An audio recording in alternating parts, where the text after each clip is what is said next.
Olá pessoal, tudo bem? Existem muitos mitos e verdades com relação a medicamentos para hipertensão associado à questão sexual. Se você tem interesse nesse assunto, continue aqui no canal. Olá pessoal, estamos começando mais um Mídia e Saúde. No programa de hoje eu vou conversar com o cardiologista Carlos Alberto de Castro para que ele nos explique essa relação entre os efeitos dos medicamentos para hipertensão com a questão sexual. Dr. Carlos, é um prazer receber você aqui no canal Mídia e Saúde. É sempre muito importante para nossos seguidores as informações decorrentes principalmente da tua especialidade, cardiologia.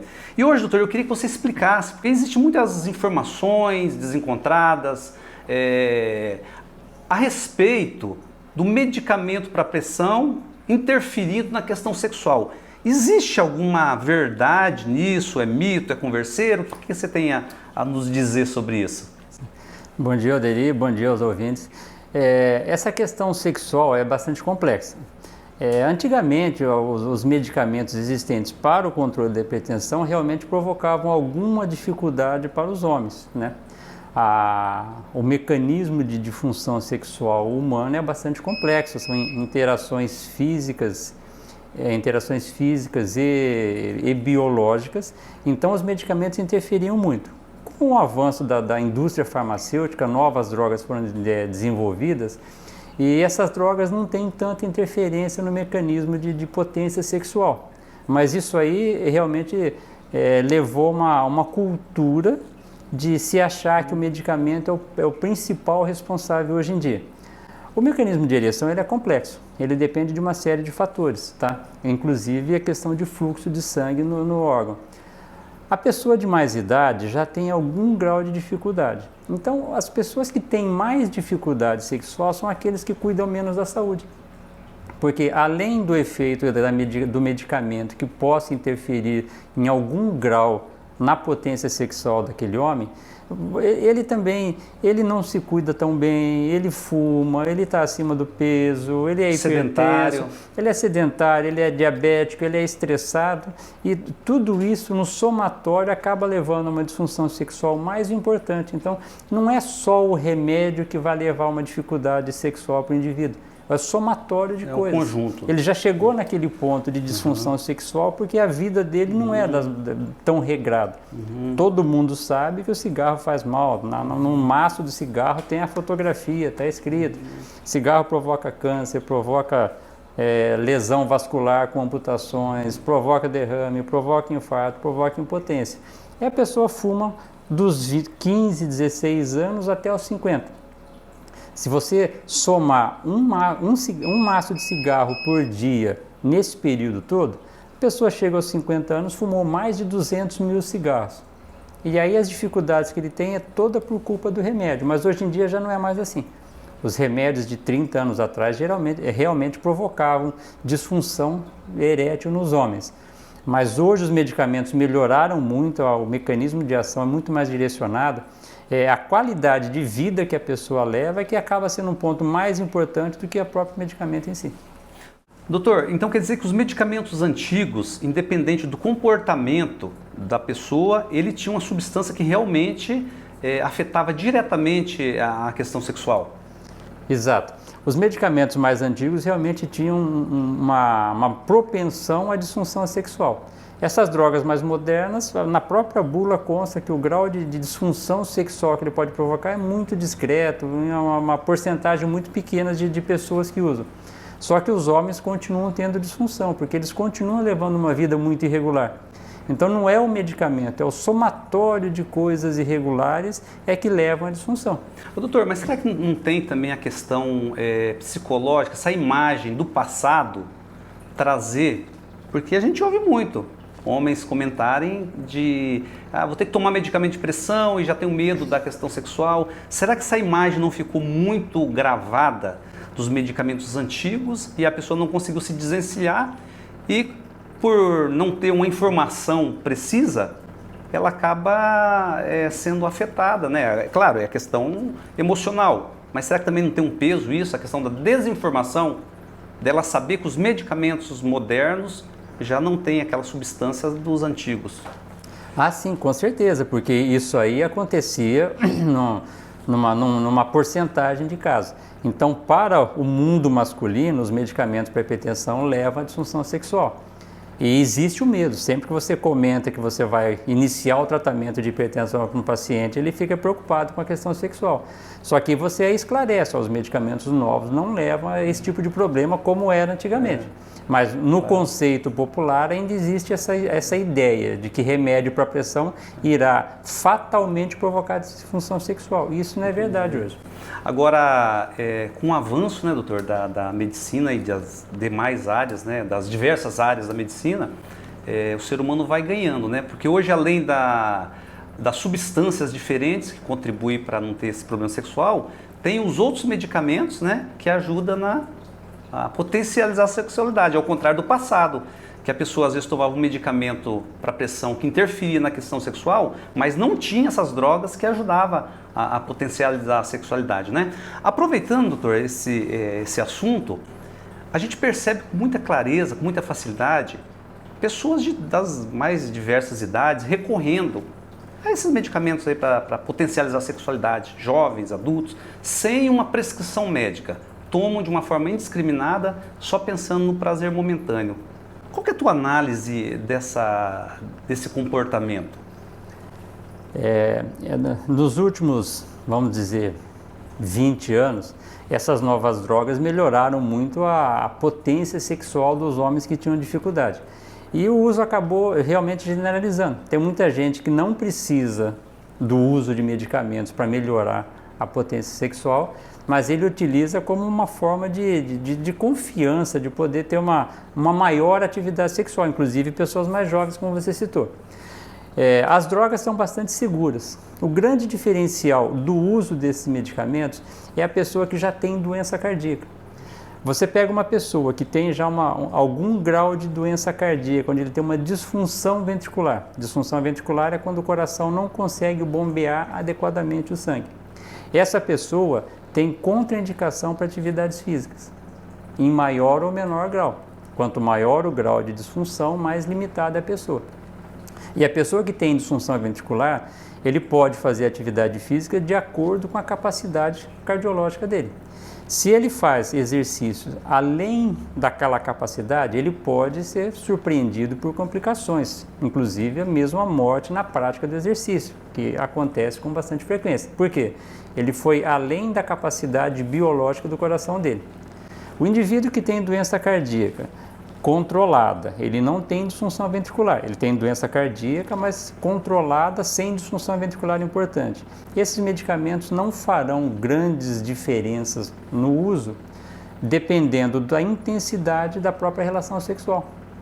Porque sexo é uma coisa muito variável. Você pode ter uma relação sexual tranquila, sem grandes esforços físicos, você pode ter uma relação sexual atlética. O indivíduo que tem o coração frágil, se ele tentar uma relação mais ativa, mais intensa, ele pode entrar naquela zona de perigo. Por isso que é importante sempre na pessoa de mais idade que quer usar o medicamento, uma avaliação cardiológica. O coração não sabe se você está correndo na rua, se você está tendo atividade sexual. Se você passar do seu limite biológico, você vai ter problema, independente se usou o remédio ou se não usou. Essa avaliação cardiológica para atividade física ou sexual é sempre importante. Doutor, a relação sexual já por si só aumenta os batimentos cardíacos, né? O medicamento que a pessoa toma, esse medicamento para potencializar a sexualidade, a vida sexual, ele também promove essa mesma reação, ou seja, aumentar os batimentos cardíacos? Não, o medicamento não aumenta os batimentos cardíacos. É a intensidade da relação que vai fazer essa diferenciação. Porque no processo de excitação da relação, você vai ter aumento de pressão e aumento de frequência. O aumento de pressão e de frequência vão ser proporcionais à intensidade. Se aquela intensidade de exercício é adequada para a pessoa, não vai haver problema maior. Agora, se ele vai numa intensidade acima da capacidade dele, ele entra na zona de perigo. Ou seja, usar esses medicamentos, então, sem uma prescrição médica, sem uma avaliação médica, é perigoso? Existe uma margem de risco naquele paciente que já tem doença cardíaca. O paciente que não tem doença cardíaca, o perigo para ele são os outros efeitos, aquela reação alérgica que inespecífica, né? Acontecem essas pequenas, tem pessoas que têm alergia a camarão. Camarão não é um bicho agressivo, mas para aquela pessoa que tem alergia, sim. Então, uma pessoa que usa o medicamento sem nenhum tipo de indicação, ele corre o risco de ter alguma reação alérgica, que embora rara, possa dar uma reação mais importante para ele. Já foi noticiado diversos casos de pessoas que morreram, jovens. 35 anos, por exemplo, eu sei um caso de um conhecido, com 35 anos ele morreu. Tinha ingerido uma droga para essa questão sexual. Provavelmente ele tinha um problema cardíaco, alguma doença? Olha, não é esperado que uma pessoa de 35 anos morra só pelo uso da medicação. Provavelmente ele tinha uma doença não conhecida, ele não percebia, e você aí teria que analisar. Nesse dia que ele usou esse medicamento, teve consumo de álcool, teve consumo de droga, era fumante, obeso, os outros fatores, para você chegar a dizer que foi a droga que provocou a morte desse conhecido seu, é muito pouco provável. Ele tinha um fator adicional que talvez ele nem soubesse. É muito comum, a gente ouve pessoas contando, o cara lá com 40 e poucos anos morreu, nunca sentiu nada, nunca teve nada e morreu de repente. Talvez o seu amigo tenha sido essa mesma coincidência, que ele morreu no dia que ele usou o medicamento. Mas se ele não tivesse usado o medicamento, provavelmente ele teria morrido da mesma maneira, na mesma hora. Então, ou ele teria morrido andando de bicicleta, teria morrido jogando bola, jogando tênis, morrido subitamente durante o sono. Isso acontece na natureza. Com 35 anos, sem nenhuma doença conhecida, falar que o remédio foi a causa da morte é bastante complexo. É complexo. Doutor, agora do ponto de vista fisiológico, por exemplo, isso é muito comum, jovens mesmo, pessoas de 18, 20 e poucos anos, que querem mostrar que tem uma potência, e até entre os amigos, isso aí é comum acontecer. Qual é o risco que pode ter para uma pessoa dessa? Um jovem que usa rotineiramente esse tipo de droga? Eu não atuo nessa área, eu não saberia dizer assim com precisão se haveria consequência a longo prazo. Também é aquela coisa, é usar um medicamento desnecessário. É como você pôr um aerofólio no seu carro para andar 80 por hora. Aquele aerofólio não tem benefício aerodinâmico nenhum, não é aquilo que vai te impedir de fazer nada, que vai provocar alguma coisa. Então, o jovem que utiliza um medicamento desse, não há necessidade, porque a fisiologia do organismo dele funciona normalmente. É muito aquela questão emocional. Tomei um remédio e virei um garanhão aqui insuperável. Não há necessidade disso. Agora, a curto, médio e longo prazo não vai haver problema maior. O que me preocupa mais em jovens que querem essa turbinada é se eles não estão associando com outras coisas que não deveriam. Excesso de álcool, hoje em dia a gente sabe que nas baladas rola muito êxtase, muita droga, e a pessoa começa a misturar um monte de coisa, e isso pode fazer mal à saúde, mais do que o uso isolado do medicamento em si. Doutor, para a gente fechar nosso bate-papo, mais uma questão ligada à hipertensão. Tem pessoas, já ouvi muitas pessoas falarem assim, minha pressão está boa hoje, é hipertenso, né? Mas minha pressão está boa, não vou tomar um medicamento hoje. Amanhã vai e toma. E faz essa alternância. Ela supõe que a pressão está boa, baseado em supostos sintomas, não estou com dor de cabeça, estou bem, tal, né? Essas desinformações. E a pessoa tem esse hábito. Um dia toma, hoje eu estou bem, não vou tomar. Qual que é o perigo desse comportamento? Olha, o medicamento, qualquer medicamento que você tome, ele tem um certo efeito. Para você entender, imagine o seguinte, a célula tem uma fechadura, o medicamento é a chave. Ele vai lá, liga-se naquele ponto específico da célula e faz o efeito. Então você toma uma dose de medicamento para você bloquear as fechaduras celulares. Quando você pula uma dose, as chaves começam a ser eliminadas. Você começa a desbloquear o mecanismo de hipertensão. Dependendo do grau de hipertensão, o intervalo que ele faça esses abandonos, ele pode ser pego de surpresa com um aumento súbito de pressão, porque ele já pega aquela fase, o medicamento já perdeu um pouco de efeito e ele se envolve no acidente de trânsito. Ele é vítima de alguma violência ou assiste alguma coisa, já pode ser o suficiente para ele ter um pico hipertensivo. Ou seja, a dose do dia anterior não garante a proteção no dia que ele não tomou o medicamento? Não. Existem medicamentos que têm ação longa, é um termo que se usa, é meia-vida. Meia-vida é o tempo que demora para você eliminar metade da dose. Existem medicamentos que a meia-vida é um pouco acima de 24 horas. Então, quando você toma o medicamento hoje, ele faz efeito nas 24 horas. Quando você não toma, o medicamento não tem um reloginho e fala assim, ó, deu 24 horas, eu desativo de uma vez. A cada hora, a concentração vai diminuindo. Se você dá um intervalo muito longo, a concentração do medicamento no sangue vai diminuir bastante e você começa a ter aumento de pressão. Às vezes o paciente passa 2, 3 dias com pressão normal, mas ele vai desbloqueando o mecanismo de hipertensão. Então, nessa hora, se acontecer algum outro problema, alguma outra alteração, ele pode ter uma elevação importante de pressão. Porque ele bloqueia o mecanismo que provoca hipertensão e desbloqueia. É muito comum o paciente falar assim, sábado e domingo eu não tomo remédio para poder tomar minha cerveja. Exato. Mas aí o que ele está fazendo? Ele está provocando lesão celular, porque ele tira o remédio e põe o álcool, que é realmente um irritante celular. Então não é o adequado. Vamos usar um termo simples aqui. É pior ele fazer isso então? Essa coisa que ele acha que deixar de tomar o medicamento para beber é pior. Tem que continuar tomando. Biologicamente é pior. Ele vai interromper um tratamento por um prazer. Entendeu? Então ele corre o risco nessas trocas a longo prazo de ter algum tipo de complicação.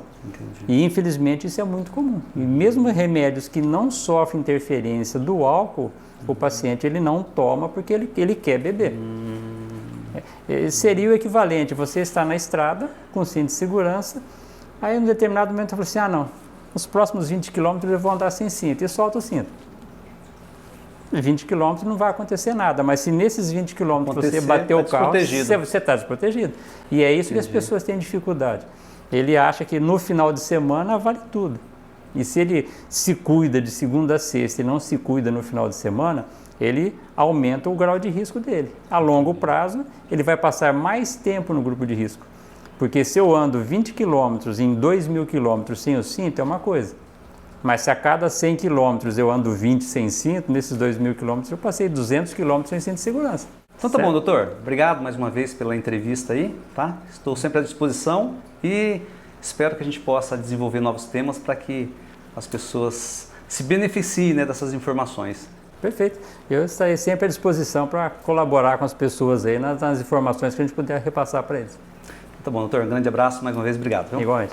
É isso aí, pessoal. Espero que vocês tenham gostado dessa entrevista. Não esqueçam de compartilhar esse vídeo, curtir, deixar o seu comentário e ativar o sininho para que vocês sejam notificados de novos vídeos do canal Midi Saúde. Um grande abraço e até o próximo programa.